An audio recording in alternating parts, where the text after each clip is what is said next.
রমাজানের প্রস্তুতি নাম্বার 1, আমার সেটা বলেন। রমাজানের প্রস্তুতি নাম্বার 1 হচ্ছে যত দুনিয়াবি কাজ আছে সেই কাজগুলোকে কমিয়ে ফেলবো।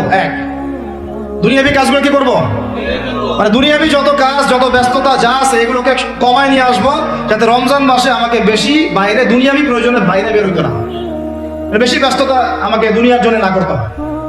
মনে করেন যে আপনি চাইলে এখন যদি সামর্থ্য থাকে রমাদান এবং ঈদের বাজার করে রাখতে পারেন, কারণ লাইলাতুল কদর নষ্ট করে ঈদের বাজার, আর রমজানের অনেক রুহানিয়াত নষ্ট করে দেয় দুনিয়াবি বাজার ঘাট, তাই না? সবার সামর্থ্য হয় না, সবার সামর্থ্য হয় না, কিন্তু বড় বড় যে বিষয়গুলো আছে, বড় বড় খাবার, মৌলিক খাবার, এগুলো আপনি 2 মাসের জন্য বাসায় রাখতে পারেন যদি সামর্থ্য থাকে। সামর্থ্য নাই তাহলে সেটা আলাদা বিষয়। মোট কথা এটা শুধু একটা বিষয় বোঝাচ্ছি না, দুনিয়াবি যত ব্যস্ততা এগুলোকে কমায় রমাদানের জন্য প্রিপারেশন নিতে হবে। আল্লাহ পাক আমাদেরকে সবাইকে রমাদানের জন্য প্রিপারেশন নেওয়ার তৌফিক দান করেন।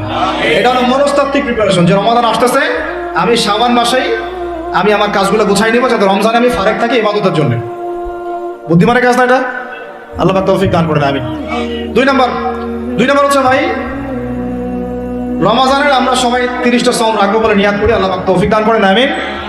কিন্তু এখানে একটা কথা, 2 নম্বরটা হচ্ছে রোজা রাখার মতো রোজা রাখতে হবে। কি বললাম বলেন? রোজা রাখার মতো রাখতে হবে। এটা কেন বললাম, কেন বললেন ভাই? উত্তর দিচ্ছিস। উপোস থাকা, না খেয়ে থাকা আর সওম রাখা এক জিনিস নয়। পানি ছেড়ে দেওয়া, খাবার ছেড়ে দেওয়া আর ইসলামী সওম এক জিনিস নয়। অনেক ধর্মের মানুষ খাবার পানি ছেড়ে দিয়ে থাকে, উপাস থাকে, থাকে না? হাদিসের মধ্যে নবীজি বলেছেন যে যে ব্যক্তি রোজা রেখে অন্যায় কাজ ছাড়তে পারলো না, মানে আল্লাহর মাসিয়াত ছাড়তে পারলো না, এই যে কাবায়ের ফাওয়াহিশ এগুলো ছাড়তে পারলো না, অশ্লীলতা ছাড়তে পারলো না, মিথ্যা ছাড়তে পারলো না, বেহায়াপনা ছাড়তে পারলো না, তার না খেয়ে থাকায়, পানি না পান করায় আল্লাহর কিচ্ছু যায় আসে না। আর রোজার বিষয় বুঝলাম, রোজা কাকে বলে ভাই? মানে রোজা মানে হচ্ছে আমি আল্লাহ পাকের সমস্ত নিষেধ ছেড়ে দিব। কি করব? আল্লাহর সমস্ত নিষেধ। রোজা থেকেছি, পানি খাচ্ছি না, খাবার খাচ্ছি না, কার ভয়ে? গোসল করার সময় 1 ঢোক পানি খেলে কে দেখবে? এই চেতনা তখন কাজ করে, তখন কাজ করে না? চুপ করে 1 লোকমা ভাত খেলে কে দেখবে? কেউ দেখবে? আল্লাহ ছাড়া কেউ দেখবে? কেউ দেখবে না। তারপর আপনি খান না কেন? আপনি খান না কেন? কারণ আপনি অনুভব করেন যে আল্লাহ পাক আমাকে দেখছেন। এটাই হলো ইহসান। এটার নাম কি? ইহসান। এটাই বলা হচ্ছে হাদিসে জিবরিলের মধ্যে, আনতা আবুদুল্লাহ কাআন্নাকা তারাহ, তুমি এমন ভাবে আল্লাহর ইবাদত করো যেন তুমি আল্লাহকে দেখতে পাচ্ছ। ওয়া ইল্লাম তাকুন তারাহু, তুমি যদি আল্লাহকে দেখতে না পারো জেনে রাখো ফাইন্নাহু ইয়ারাক, আল্লাহ পাক তোমাকে দেখছেন। এটাকে বলে আল্লাহ কনসিয়াসনেস বা ইহসান বা তাকওয়া। আর তাকওয়া হাহুনা, তাকওয়া কোথায়? এখানে। আপনি সওমের আয়াতটা পড়েন, কুতিবা আলাইকুমুস সিয়াম কামা কুতিবা আলাল লাযিনা মিন ক্বাবলিকুম লাআল্লাকুম কি তাত্তাকুন, তোমাদের উপর সওমকে ফরজ করা হয়েছে ঠিক যেমন করে আগের উম্মতদের উপরেও করা হয়েছিল। উদ্দেশ্য হচ্ছে লাআল্লাকুম তাত্তাকুন, যাতে করে তোমরা তাকওয়া অবলম্বন করতে পারো। তাকওয়া মানে আল্লাহ কনসিয়াসনেস, এই যে আমি খাচ্ছি না, পান করতেছি না, আমি বিশ্বাস করি আল্লাহ আমাকে দেখতেছেন, এই তো। তো সেই বান্দা কেমন করে রমজান চলে গেলে বেনামাজি থাকতে পারে? রমজান চলে গেলে কি আল্লাহ তাকে আর দেখে না? সেই বান্দা কিভাবে সুদ খায়, তখন কি আল্লাহ তাকে দেখে না? সেই বান্দা, একই বান্দা কিভাবে জেনা করতে পারে? মেয়েকে নিয়ে কেমন করে বাইকে ঘুরতে পারে? কেমন করে গায়রা মাহরামের সাথে আমরা ইয়ে করতে পারি, ফ্রি মিক্সিং করতে পারি? কেমন করে সে জুয়া খেলতে পারে? কেমন করে সে মাদক খাইতে পারে? কেমন করে সে আল্লাহ দ্রোহী আইন বাস্তবায়ন করতে পারে? যদি সে এই চেতনা থাকে যে আল্লাহ আমাকে দেখছেন, এই চেতনাটাকে বদ্ধমূল করার জন্যই রমাজান আসে। বলেন সুবহানাল্লাহ। আমি বুঝাতে পারলাম রোজা রাখার উদ্দেশ্যটা কি? ওই জিনিসটাকেই আমাদের ভিতরে ইনস্টল করাই হলো উদ্দেশ্য। লাআল্লাকুম, অবশ্য বলেন লাআল্লাকুম তাত্তাকুন। তাকওয়া কি কিনতে পাওয়া যায় বাজারে? এই যে আল্লাহ পাক আমাকে দেখছেন, আমি খাবো না, আল্লাহ আমাকে দেখছেন, আমি পান করতে পারবো না, আমার রেস্ট্রিকশন আছে, পিপাসায় গলা ফেটে যাচ্ছে একেবারে রোদের মধ্যে, তাও খাচ্ছি না কেন? কার ভয়ে? ওইটাই জীবনের সব ক্ষেত্রে বাস্তবায়ন করার জন্যই রমজান আসে। বুঝতে পারি না? ওই চেতনাটাই, একই চেতনাটাই জীবনের সবগুলো কাজে বাস্তবায়ন করার জন্য কি আসে? রমাদানের সওম আসে। আমরা শুধু রোজার ফজিলত নিয়ে বয়ান করি, রোজা রাখলে 70 গুণ নাকি হবে না, 70 গুণ হবে, 700 গুণ বাড়াই দিবে। মূল কথা ফজিলত তো ফজিলত পাবোই, মূল কথা এইটা, তাকওয়া অবলম্বন করতে হবে। আল্লাহ পাক আমাদেরকে তৌফিক দান করেন। কয়টা বলছি বলেন ভাই? 2টা মনে থাকবে। 1, দুনিয়াবি কাজ কমায় ফেলা। 2, কি রোজা রাখার মতো রাখা। 3 নম্বর হচ্ছে, এটা আমার নিজস্ব একটা পরামর্শ আর কি, 3 নাম্বার হচ্ছে রোজা রাখার জন্য আমাদের সাহারি করতে হয়, ইফতার করতে হয়। এই তো আল্লাহর ওয়াস্তে সাহারি এবং ইফতারে মুসলমানের মতো খাবার খাবেন, জানোয়ারের মতো খাবার খাবেন না। সাহারি এবং ইফতার এই দুটোতে কি খাবেন? মুসলমানের মুমিনের মতো খাবার খাবেন, জানোয়ারের মতো খাবার খাবেন। আল্লাহ পাক বোঝার তৌফিক দান করেন। মানে আমরা কিন্তু সাহারিতে কি করি জানেন? 7 পেট খাই। কয় পেট? নবীজি বলেছেন খাবে পেটের 1 ভাগ খাবার, 1 ভাগ পানি, 1 ভাগ, আবার বলি 1 ভাগ খাবার, 1 ভাগ পানি, 1 ভাগ। কার পেট খালি আছে এখন খাওয়ার সময় খাওয়ার টেবিলে? আমাদের ওস্তাদরা বলেন যে মুসলিম উম্মাহ, আমাদের ওস্তাদরা বলেন যে মুসলিম উম্মাহ খাবার টেবিলে হেরে গেছে সে কখনো জিহাদের মাঠে জিততে পারবে না। বুঝতে পারেন নাই? বুঝতে পারলাম না মনে হয়। যারা খাবারের টেবিলেই হেরে গেছি, এখানেই তো আপনি সুন্নাহ মাফিক খাইতে পারতেছেন না, প্রবৃত্তির কাছে হেরে গেলেন, গপ গপ গপ গপ করে খাচ্ছি 7 পেট ভর্তি করে। এখানে তো খাবারের সামনেই হেরে গেলাম, প্রবৃত্তির সামনে। সে আবার কাফেরদের সাথে জিতবে কেমনে? জিতবে আগে নিজের প্রবৃত্তির উপর জিহাদে তো জিততে হবে। আমার মন চাচ্ছে যে না করি, করবো না, এটার নাম জিহাদ, এটাও জিহাদ। মন চাচ্ছে সুদ খাই একটু, খাবো না, এটার নাম কি? মন চাচ্ছে নামাজ না পড়ি, ঘুমায় থাকি, মন চাচ্ছে না, মন বলতেছে ঘুমাই ঘুমাই ঘুমাই, কিন্তু নামাজ পড়তে হবে। এই উঠলাম, ওযু করলাম, গেলাম, এর নাম কি? এটাও এক প্রকার কি? বরং নফসের সাথে জিহাদটা অনেক বড় জিহাদ বলা হয়েছে, বলা হয় নাই? এটা মানুষকে শক্ত করবে। একটা মেয়ের সাথে প্রেম করতে মন চায়, করবো না, ওকে দেখবো না, যাবো না কাছে, এটা শক্ত থাকার নাম কি? এটা মনে নফসের সাথে কি বুঝেন? আল্লাহ পাক আমাদেরকে নফস শক্ত করার তৌফিক দান করেন। তো ভাই খাবার ইফতারেও এভাবে 7 পেট খাবেন না, সারিতেও খাবো না, কথা করি তো ইনশাল্লাহ। শোনেন, পরিমিত খাবেন, পুষ্টিকর খাবার খাবেন। পরিমিত খাবেন কিন্তু পুষ্টিকর খাবার খাবেন, তাহলে যথেষ্ট হবে চাল। আর এখনকার যে খাবার এদের বেশিরভাগই ভেজাল। যত বেশি খাবো তত দ্রুত অসুস্থ হবো। তো এই যে আমরা দিন দিন যে দুর্বল হয়ে যাচ্ছি, বুঝতে পারতেছেন না আপনারা? এটা দিন দিন যে আমরা আগের জেনারেশনের মতো শক্ত না। আমাদের দাদারা, তার দাদারা যেরকম স্ট্রং ছিলেন, আমাদের ইয়াংরাও কিন্তু অত স্ট্রং না। একটা ইয়াং ছেলেকে আপনি এখন 50 বছরের একজন মুরব্বীর সাথে পাঞ্জা লাগাই দেন, পারবে না, ও চাচাই জিতবে। তো এটার কারণ হচ্ছে ভেজাল খাবার, ভেজাল পরিবেশ, ভেজাল সবকিছু। আমরা যা খাচ্ছি বেশিরভাগই বিষ। আর আল্লাহর কসম এগুলো মনিটর করার দায়িত্ব সরকারের, এগুলো মনিটর করার দায়িত্ব প্রশাসনের। এদেরকে মোবাইল কোর্টের আওতায় নিয়ে এসে একদম 1 বছরের জন্য ঢুকাইতে ভিতরে। আইনের সঠিক প্রয়োগ হলে এমনি সিধা হয়ে যাবে। বাঙালিদেরকে শুধু মিষ্টি মিষ্টি কথা বলে কাজ হবে না, মাঝে মাঝে কঠিন শাসন লাগে। বড় বড় কান্ট্রিগুলো আপনারা দেখে আসেন, মনে করেন রাস্তায় ড্রাইভিং এর সীমা দেওয়া আছে 100 কিলো, ওরা যদি 110 120 চালায় কেউ কিচ্ছু বলবে না, কোনো ট্রাফিক পুলিশও নাই। মোবাইলে একটা মেসেজ চলে আসবে যে তোমার এই 1500 রিয়াল 2000 রিয়াল জরিমানা করা হয়েছে। দিবানা ড্রাইভিং লাইসেন্স বাতিল, ওটা বাতিল তো হবেই, 6 মাসের জন্য জেল খাটবে। বাপ বাপ করে টাকা দিয়ে আসবে, টাকা না দিলেও আর ভয়ে চালাবে না। বাবারে বাবা, একবার 1500 রিয়াল খাইছে, আবার খাওয়া যাবে। আইন শুধু থাকলে হয় না, আইনের একদম কঠোর বাস্তবায়ন থাকতে হবে। এই জিনিসটা যদি থাকে দেখবেন সমাজ ঠিক হয়ে গেছে ইনশাআল্লাহ। আল্লাহ পাক আমাদের সবাইকে কথাটা মন থেকে বোঝার তৌফিক দান করুন। আমরা কি কারো শত্রু? আমরা সবার শুভাকাঙ্ক্ষী। যদি এই জিনিসটা শক্তভাবে বাস্তবায়ন করা যায়, দেখবেন খাবারের ভেজাল এমনি বন্ধ হয়ে গেছে। মানুষকে মেরে ফেলতেছে খাবার দিয়ে, 3 দিনের বাসি তেল দিয়ে রান্না করছে, বললো একবার টাটকা রান্না খেয়ে ফেল। এই যে কোলেস্ট্রল বেড়ে গেল, ক্যান্সার হচ্ছে। গরু ইঞ্জেকশন দিয়ে ফুলায় ফালায় মোটা তাজা করে ফেলাই করে নাই? কি অবস্থা মানুষের বুদ্ধি! চালের মধ্যে এটা মিশাচ্ছে, ডালের মধ্যে ওইটা মিশাচ্ছে, পানির মধ্যে কি মিশাই দিচ্ছে, ড্রেনের পানি বলতেছে মিনারেল ওয়াটার। হ্যাঁ, ডাব খাবেন, ডাবের পানি আগে ইঞ্জেকশন দিয়ে বের করে ফেলাইছে, আগে খাই ফেলছে, অল্প একটু বাকি আছে, ওটার দাম ঢাকাচ্ছে 150 টাকা। নিচ থেকে উপর পর্যন্ত আমাদের সমাজে খালি প্রতারণার প্রতারণা চলতেছে। এই কারণে আমাদের উপর থেকে আল্লাহর রহমত দিন দিন উঠে যাচ্ছে। আমাদেরকে সতর্ক হওয়া উচিত, আমাদেরকে সৎ হওয়া উচিত। সৎ হইতে পয়সা লাগে না, সৎ হইতে পয়সা লাগে?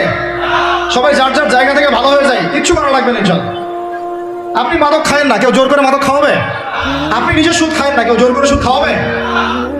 এখানে কেউ মাদকের দোকান দিল, আমরা খাই না, ও দোকান নিয়ে চলতে পারবে না, টামটপলা আমাদের চলে যাবে, কি করবে? যাইতে বাধ্য সে, আমরা খাইলে সে ব্যবসা করবে। আল্লাহর ওয়াস্তে আমরা কোনো রকম প্রতারণার কাছেও যাব না, হারামের কাছেও যাব না, এবং অন্যকে আমরা প্রতারিত করবো না ইনশাআল্লাহ। বাজার মার্কেটে একটা অনেক জটিল বিষয়। রমজান মাস আসলেই দেখবেন দাম বাড়া শুরু হয়েছে। এখনই অসাধু ব্যবসায়ী যারা, ওরা রিস্টোর করে ফেলাইছে, ওরা আবার সিন্ডিকেট করে ফেলবে।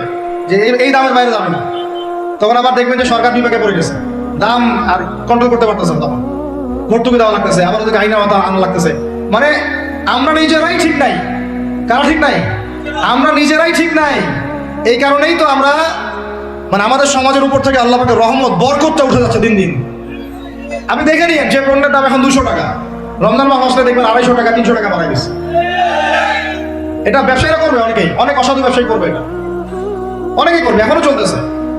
আমাদের বাংলাদেশে এমন কিছু নাই যেটা উৎপন্ন হয় না। আমরা যদি আমাদের এখানে সঠিক জাকাত ভিত্তিক অর্থনীতি থাকতো এবং সততা থাকতো, ইনসাফ থাকতো, আমানত থাকতো, আমাদের জিনিস আমরা খেয়ে শেষ করতে পারতাম না, এরপর বাকিটা রপ্তানি করতে পারতাম। অনেক কথা ভাই, এগুলো অর্থনীতির বিষয়, আরেকদিন কথা হবে ইনশাআল্লাহ। রমজানে আসছে যেহেতু এতটুকু নসিহত করি। 3 নাম্বার, যে ভাই আমরা এমন ভাবে খাবো না যে খাওয়ার মনে হয় জানোয়ারের খাওয়া। ঠিক আছে ভাই, পুষ্টিকর খাবার খাবো, কিন্তু পরিমাণে কম। কম বলতে কি একবারে কম না, আপনার প্রয়োজন অনুযায়ী 3 ভাগ করে, 1 ভাগ খাবার, 1 ভাগ পানি, 1 ভাগ ফাঁকা, সুন্নাহ অনুযায়ী। আল্লাহ পাক তৌফিক দান করেন, আমিন। 4 নাম্বার হচ্ছে রমাদান মাস মানেই কোরআন। রমাদান মাস মানে কি? এই রমজানে আমরা সবাই বেশি থেকে বেশি কোরআন তেলাওয়াত করবেন ইনশাআল্লাহ। কারা কারা পারি হাত তুলি? আলহামদুলিল্লাহ, সবাই পারেন কোরআন তেলাওয়াত? মাশাআল্লাহ মাশাআল্লাহ। এটাই তো চাই, বাংলাদেশের ঘরে ঘরে প্রত্যেক ব্যক্তি যেন কোরআন তেলাওয়াত করা জানে, এটাই তো আমরা চাই। এমন যদি হয় যে 100% মানুষ কোরআন তেলাওয়াত করতে পারে, 16 কোটি মুসলিম, দিন কায়েম হয়ে যাবে ইনশাআল্লাহ ইনশাআল্লাহ ইনশাআল্লাহ। ভিতরে কাজগুলো করেন, আল্লাহ পাক তৌফিক দান করেন। তো ভাই কোরআন আমরা রমজানে বেশি থেকে বেশি পড়বো ইনশাআল্লাহ, ঠিক আছে? যারা পারি না, একটা লিমিট ফিক্স করি, কমপক্ষে দিনে 1 পারা, দিনে কমপক্ষে 1 পারা, তাহলে 30 দিনে 1 খতম হবে। ওকে, আরো বেশি পারি 2 পারা, তাহলে 2 খতম হবে। আরো বেশি পারি 3 পারা। এমন আমাদের ইমামদের যুগে, আমাদের 4 ইমামদের যুগে, সরফে সালিহিনদের যুগে প্রতিদিনই 1টা করে খতম দিতেন তারা। সুবহানাল্লাহ, তাদের সময় আল্লাহ বরকত দিয়েছিলেন। সুবহানাল্লাহ, সারা রাত জেগে তেলাওয়াত করতেছেন, নামাজ পড়তেছেন, দিনের বেলা তেলাওয়াত করতেছেন। রমজান মাস হচ্ছে কোরআন নাজিলের মাস। এই মাসে যে হতভাগা কোরআন পড়তে পারলো না, তার জন্য আফসোস করা ছাড়া কিছু করার নাই। রমজান মাসে কোরআন আগে পড়বো, কোরআন শিখবো, না পারলে কি করবো? না পারলে 1 মাসে শিখবো, অন্যকে শেখাবো, কোরআনের দার্স দিব, কোরআনের মাহফিল হবে, কোরআনের তাবলীগ হবে, কোরআন নিয়ে আলোচনা হবে ইনশাআল্লাহ। আমরা জানবো কোরআনের মধ্যে কি আছে। এটা জানার সবচেয়ে উত্তম মাস হচ্ছে কি? রমাদান। আল্লাহ তৌফিক দান করেন, আমিন। যারা আমরা আরবি জানি টুকটাক ভাঙাচোরা, তারা আমরা এটার অর্থ পড়বো ইনশাআল্লাহ। যারা আমরা আলেম ওলামা আছে অনেকেই, যারা ইফতার দিয়েছি, দাওরা দিয়েছি, বা আমরা তালেব ইলম ওলামা ইকরাম যারা আছে, আমরা এই কোরআনের তাফসীরগুলো পড়বো ইনশাআল্লাহ। মানে কোরআনময় রমাদান, কোরআনময় কি? এবং চেষ্টা করবেন, আমার খুব ইচ্ছা হয় যদি আল্লাহ পাক আমাকে ক্ষমতা দিতেন, তৌফিক দিতেন, আমার ইচ্ছা হয় যে রমজান মাসে বাংলাদেশের যত মসজিদ আছে সমস্ত মসজিদে কোরআন শিক্ষা ফ্রি হয়ে যাবে ইনশাআল্লাহ। ভালো উদ্যোগ না? বাংলাদেশে কত মসজিদ আছে? হাজার না লাখ? লাখ না কোটি? হয়তো কোটি কোটি মসজিদ থাকতে পারে। প্রত্যেকটা মসজিদে যদি বিনামূল্যে কোরআন শিক্ষা কার্যক্রম করা যেত রমজান মাসে, 1 মাসে আপনি দেখতেন প্রায় মিনিমাম 5 কোটি মানুষকে কোরআন শেখানো যায়। তাও হাতে কলমে, তাও কি হাতে কলমে, বই দেওয়া হতো ফ্রি। আর ওই যারা টিচার ক্লাস নেবে ওদেরকে বেতন দিব, ভাতা দিব সরকার থেকে।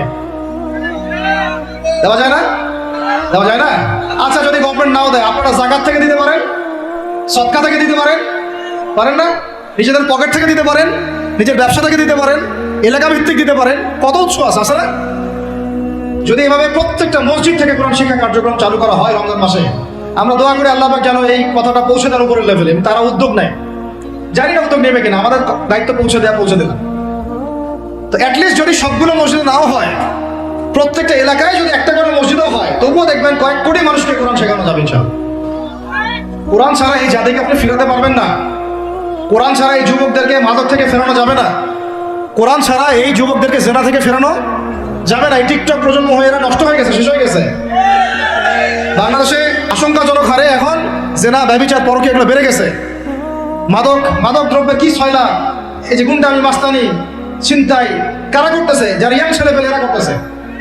এদেরকে ফিরাইতে হলে কোরআন ছাড়া কোনো গতি নাই। আইয়ামে জাহেলিয়াতের সেই মানুষগুলো কোরআনের আলোয় শ্রেষ্ঠ মানুষে পরিণত হয়েছে। কথা বুঝতে পারেন নাই? আইয়ামে জাহেলিয়াতের সেই মানুষগুলা যারা একসময় নিজের মেয়েকে দাফন করেছিল জীবন্ত। ইন্না লিল্লাহি ওয়া ইন্না ইলাইহি রাজিউন। চিন্তা করা যায়? আপনি আপনার মেয়েকে দাফন করতে পারবেন জীবন্ত? পারবেন? বলেন। এরকম মানুষ যারা এই কাজ করেছিল, তারা কোরআনের সংস্পর্শে এসে সোনার মানুষে পরিণত হচ্ছে। এই কিতাব আল্লাহ পাক নাযিল করেছেন ওই ঘরের উপরে উঠিয়ে রাখার জন্য না, মাঝে মাঝে বের করবো, ধুলা মুছবো, চুমু খাবার রেখে দিব, এই জন্য না। বাবা মারা গেছে, খুললাম, পড়লাম, সব বক্সাই দিলাম, এই জন্য না। শুধু এই কিতাব আল্লাহ পাক নাযিল করেছেন যারা আমরা হৃদয়ে ধারণ করি। কোথায় ধারণ করি? তো হৃদয়ে ধারণ করবো তো তখনই যখন আমি বেশি তেলাওয়াত করবো, বেশি বেশি পড়বো, সবাইকে পড়াবো, শেখাবো। আল্লাহ পাক আমাদের সবাইকে কোরআনের বিপ্লব ঘটানোর তৌফিক দান করেন, আমিন। তো প্রিয় ভাইরা, 4 নম্বর কাজ, কোরআন শিখবো, পড়বো, শেখাবো, দার্স দিব, কোরআনের একদম বিপ্লব। রমজান মাসে ইনশাআল্লাহ কোরআনময় রমাদান হবে। রমজান মাসে অন্য কোনো বইও পড়ার দরকার নেই, প্রয়োজনে কোরআন পড়েন, হাদিস পড়েন আর কোরআন পড়েন। কোরআন এবং হাদিস, অন্য কোনো বই, বিষয়ভিত্তিক বই পড়ার দরকার নেই। আর অ্যাটলিস্ট 1 মাস আপনি না পড়েন। এরপরে আসি 5 নম্বর, একটু বড় হয়ে যাচ্ছে যদিও, আমি সংক্ষিপ্ত করে বোঝাচ্ছি, শুনেন। 5 নম্বর হচ্ছে রমাদান মাসে, একটু ধৈর্য ধরেন। রমাদান মাসে আমরা ফরজ ইবাদতগুলোকে সর্বোচ্চ গুরুত্ব দিব ইনশাআল্লাহ। যেমন সবার আগে কি? সালাত। এই একটাই সালাত। সালাত নাই, ইসলাম নাই। সালাত নাই, সে ব্যক্তি মুসলিম না। সোজা কথা শুনেন, সালাত অস্বীকার করে সে ব্যক্তি মুসলিম না। নবীজি বলছেন, মান তারাকা সালাতান মুতাআম্মিদান ফাকাদ কাফারা। কেউ যদি ইচ্ছা করে সালাতকে অস্বীকার করে, ছেড়ে দেয়, সে ব্যক্তি কি হয়? কাফারা, কুফরি করে। সালাত না পড়ার কারণে ইমামগণ বলেছেন তাকে মুসলমানদের কবরস্থানে দাফনও করবে না। কোন ইমাম বলেছেন তাকে জানাজাও দিবা না। কোন ইমাম বলেছেন তাকে জেলখানায় বন্দি করে রাখবা। কোন ইমাম বলেছেন তাকে মৃত্যুদণ্ড শাস্তি দিবা। আমি এমনি বলতেছি না, ইমামদের কওলগুলো পড়ে দেখেন। নামাজ না পড়াটা যেমন তেমন পাপ না তো, ইচ্ছা হইলে পড়লাম, ইচ্ছা হইলে পড়লাম না, এমন না। যারা নামাজি তারাও যদি নামাজে সচেতন না হয়, তাদের জন্যও শাস্তি আছে। নাউযুবিল্লাহ। ফাওয়াইলুল লিল মুসাল্লিন আল্লাযীনা হুম আন সালাতিহিম সাহুন আল্লাযীনা হুম ইউরাউনা ওয়া ইয়ামনাউনাল মাউন। এখানে বলা হচ্ছে মুসল্লিদের জন্য দুর্ভোগ, যে মুসল্লিরা নামাজ সম্পর্কে গাফেল, উদাসীন। আবার যারা মানুষকে দেখানোর জন্য নামাজ পড়ে এবং এই যে ছোটখাটো সাহায্য করতে অস্বীকৃতি জানায়, সূরা মাউন পড়েন। তাহলে মুসল্লিদের জন্য গাফেলতির যদি শাস্তি হয়, তাহলে যারা পড়ে না ওদের কি হবে বলেন? ওই সূরাটা কি জানেন নাম? মুজাম্মিল না মুদ্দাসসির? হাফেজে কোরআন কি আছে? মা সালাকাকুম ফি সাকার। জাহান্নামে যখন ঢুকানো হবে, এই ফেরেশতারা জিজ্ঞাসা করবে, কিসে তোমাদেরকে জাহান্নামে নিয়ে আসলো? কি পাপ করছিলা? তারা বলবে, তখন তারা বলবে, তারা বলবে, জাহান্নামীরা বলবে, লাম নাকু মিনাল মুসাল্লিন। কি বলবে তারা? লাম নাকু মিনাল মুসাল্লিন, আমরা মুসল্লি ছিলাম না, আমরা নামাজ পড়তাম না। তাহলে বেনামাজির পরিণতি কি বলেন? জাহান্নাম। ওয়ালাম নাকু নুতঈমুল মিসকিন, আর আমরা মিসকিনদেরকে খাবার দিতাম না। সুবহানাল্লাহ। আল্লাহ পাক আমাদেরকে সালাত আদায় করার তৌফিক দান করেন। রমাদান মাসে শক্ত করে নামাজ ধরবেন ইনশাআল্লাহ, আল্লাহ পাক তৌফিক দান করেন। 5 ওয়াক্ত নামাজ চেষ্টা করব জামাতে পড়ার জন্য। যদি জামাত ছুটেও যায়, তাও পরে জামাত করে নেবেন। সেটাও না পড়েন, অ্যাটলিস্ট বাসায় পড়বেন। রাজি আছেন? এখন কথা হচ্ছে যে নামাজের সাথে আরো অনেক ফরজ আছে না? যেমন পর্দা কি ফরজ না? ফরজ না? যাকাত ফরজ না? ফরজ না? তারপরে আল্লাহ পাকের আনুগত্য করা, এটা ফরজ না? ফরজ না? রাসূলের আনুগত্য, তাওহীদ ফরজ না? সুন্নাত। এই জিনিসগুলো, ফরজগুলোকে শক্ত করে ধরবো ইনশাআল্লাহ। রাজি আছেন? আর 4 নম্বর হচ্ছে রমজান। এটা কি 5 নম্বর না? 5 নম্বর, রমজান মাসে ফরজ ইবাদতগুলোকে সর্বোচ্চ গুরুত্ব দিব ইনশাআল্লাহ।